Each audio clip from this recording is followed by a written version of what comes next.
Hello mga kids, good afternoon. Ako nga pala si Doc Mix. You can call me Tita Doc Mix. Ako po ay doktor ni ate, ni kuya, ng mga kids na kagaya nyo, ni daddy, ni mami, lolo at lola. So, I'm a general physician. So, ang topic natin ngayon is siguro naman nabakunahan na kayo para bumalik na tayo sa face-to-face. Alam ko na-miss nyo na yung mga classmates nyo at na-miss nyo na rin maglaro sa playground ng school. So, una sa lahat, ang tanong ko is, alam nyo ba kung ano ang itsura ng coronavirus? Meron na bang nakapag-explain sa inyo or nakapagsabi sa inyo kung ano ang itsura ng coronavirus? Kasi may nakita akong laruan na mukhang kamukha siya talaga ng coronavirus. Kaya naisipan ko na baka kailangan i-explain ko sa inyo or i-simplify ko sa inyo kung ano yung coronavirus. Yun ang reason kung bakit kayo tinago ng 2 years sa bahay. At yun ang reason bakit nag-online classes, nag-module. So, dahil, yun din ang reason bakit kayo binakunahan. Okay? So, eto na yun. Nakakita na ba kayo ng ganito na toy? Ayan o.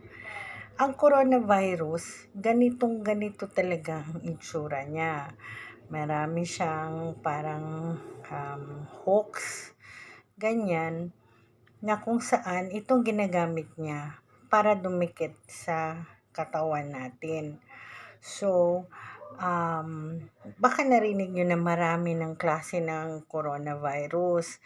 Yung COVID-19 virus na variant, ang sabi nila may alpha, may beta, may gamma, delta. Ngayon, ang pinaka-latest is Omicron, may latest na naman. Ang kaibahan lang nila, magkakapatid lang yan sila. Parang kayo din, 'di ba? May kapatid kayo, pareho kayo ng apelyido, pero iba-iba ng pangalan. Ganun lang din yung virus.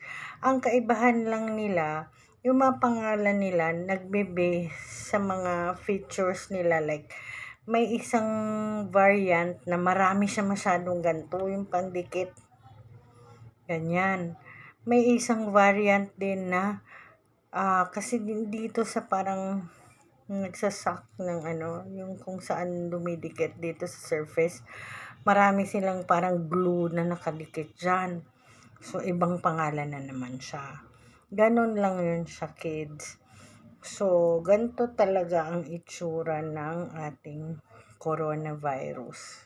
Coronavirus na Naisipan ko lang kasi nung nakita ko, kamukha talaga siya ng coronavirus. Pero more on, kung tingnan sa microscope, it's like parang orange-red ang color niya. So, at least alam nyo na ganito ang itsura. So, isipin nyo, times 1 million na ganito ang papasok sa katawan nyo. Didikit sa lungs, kaya mahirapan kayo maghinga, or didikit sa lalamunan, kaya umuubo, nagda-dry yung throat, hindi makahinga, dumidikit sa likod ng ilong. Kaya, yun lang naman siya. Ganun ang simple explanation kung anong ginagawa niya sa atin.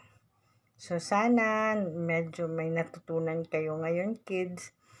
Ang next video, I will try my best na gawa ako ng video para sabihin sa inyo kung